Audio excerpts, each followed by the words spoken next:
Hi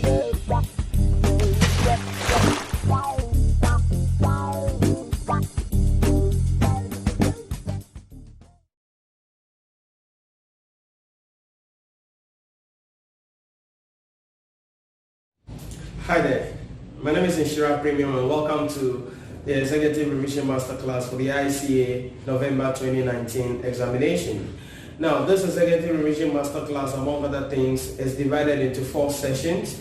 You'll be having first the examination analysis document session. You'll be having second the revision session, where I go through various things that you need to understand, various things that you need to focus on based on the examination analysis document. Then the third thing is that you're going to have a one-on-one session with me where I discuss with you and solve any challenges or difficulties that you may be having, deal with any special thing that you are facing or something that you don't understand on the one-on-one session. And then the fourth segment will be the mock sessions as well as the discussion session. So this is how the Executive Revision Masterclass is going to be. So as you see in your course outline, that is how it's going to be. You have the examination analysis document, you have the revision session, then you have the one-on-one session with me, then we go through the mock examination.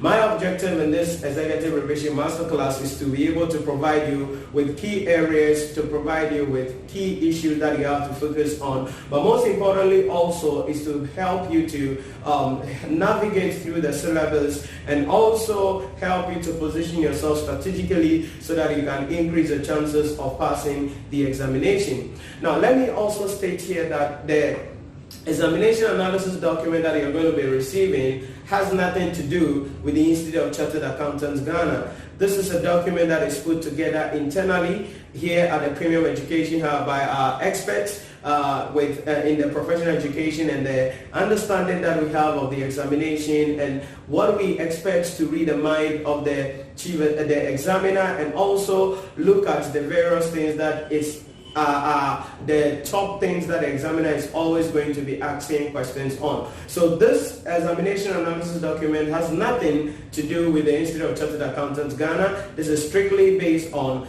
our internal procedures, our internal discussions, and our internal things here at the Premium Education Hub. So please note, it has nothing to do with the Institute of Chartered Accountants Ghana.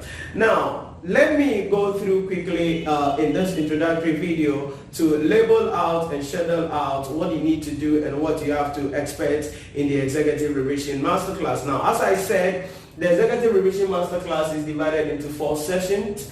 The very first session, as you are watching, is going to be based on the examination analysis document. Now, you may be asking, Nhyira, what is the examination analysis document? Why do I need an examination analysis document? What does the examination analysis document do for me? And how can I use the examination analysis document? Now, the examination analysis document is simply a document that labels out and tells students about the behavior and pattern of questions, as well as the key areas that students must focus on in a specific examination sitting. Here, we're focusing on the ICAG November 2019 examination sitting. So the objective of the examination analysis document is to be able to reduce the workload for you so that you can focus on key areas of the examination. So that is what the EAD tries to do, the examination analysis document. So we're going to be going through to find out what are the key topics that the examiner certainly is going to be setting questions on.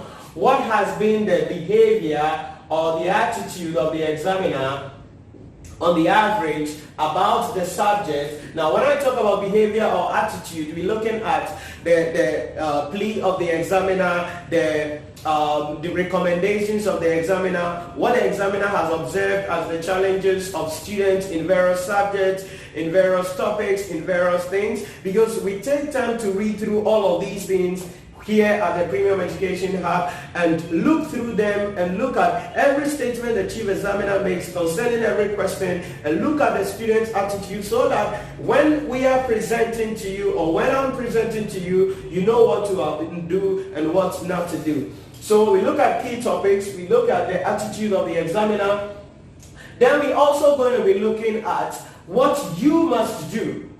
Okay? What you must do. So what to do. So in other words, the what to do here has to do with the pros and cons. The pros and cons. The do's and not, the do's and don'ts for each examination or for each subject that you are writing. Now, certainly for every examination sitting, there are things that you have to look at, there are things that you don't have to look at. When you get to the exam hall, there are things you need to do, there are things you don't have to do. In preparing for the examination also, there are things you need to do, there are things you don't have to do. The approach you use to prepare for public sector accounting and finance is going to be different when you are writing financial reporting. The way you strategize, plan out your studies for corporate reporting is going to be different from when you are answering or preparing for strategic case study.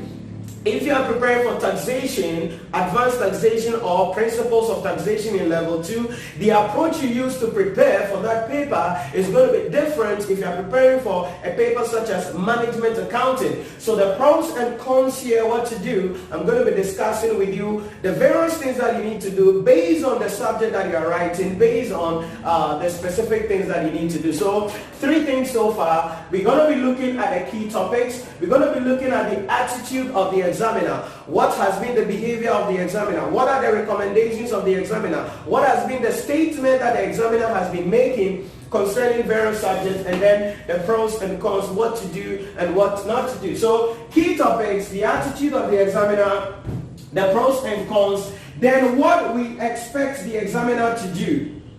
Okay, the expectation, our expectation of the examiner. This is the sweet spot, all right? This is where we're going to be looking at what are the key areas that we have to focus on for November 2019 examination sitting. What do we look out for? How are the questions, or how is the question going to be said for each topic under consideration? Because one of the things that I do, or we do here at Premium Education Hub, not only to talk about topics, is also to tell students how the question will be structured.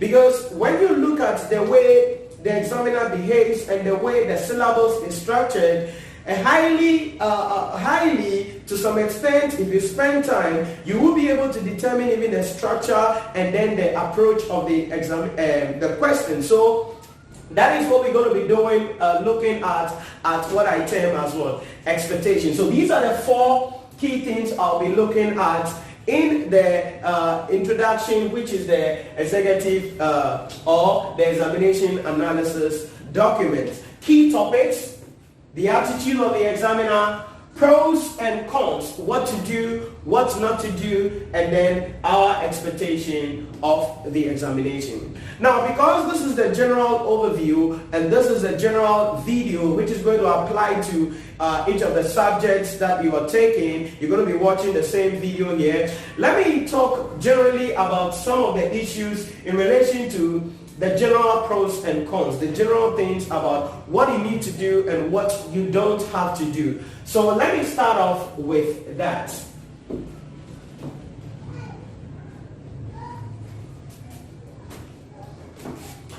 Now, in starting off with that, irrespective of the exams you're going to be writing, there are a couple of things that I want you to note, a couple of things that I want you to put in your mind.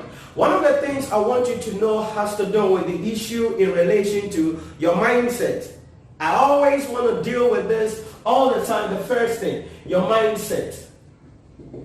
Now, I don't know what you heard about the subject you're going to write. I don't know what you heard about the topics, some of the topics in the subject. I don't know your mindset and your attitude. But what I want you to know is that the way you can pass this examination is first to deal with the mindset, to deal with the conversation that goes on in your mind. Now, if you are watching this video and your attitude is that, yes, the pass mark is 50%, with a small effort, I'm going to pass the exams, I can guarantee you, your chances of failing the exams is very high.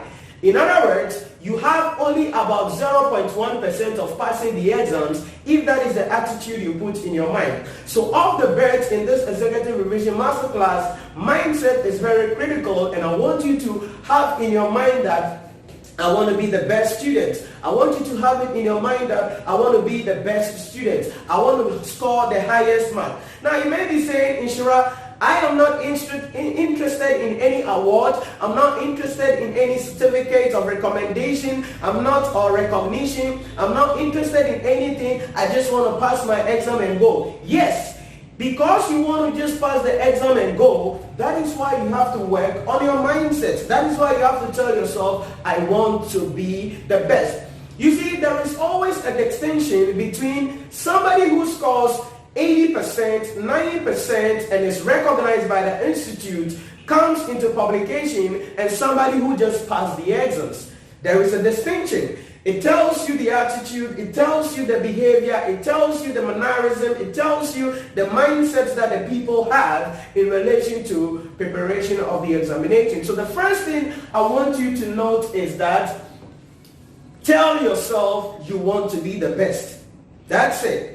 That is why this executive revision masterclass is not for everybody. Because if you think I'm going to be giving you some magic pills, you swallow, go to the exam hall and pass, then literally you are smoking something.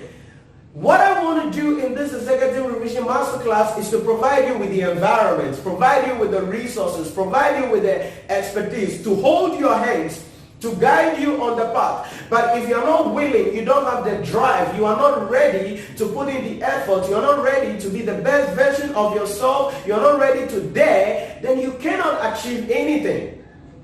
Because it is not just about, yes, Nhyira is a great lecturer, yes, Nhyira is a good lecturer. It is about what you do as a reciprocate to what you're receiving to me, because that is the idea. It has to be a reciprocity relationship where I do my best, you put in your best, and you get us the results.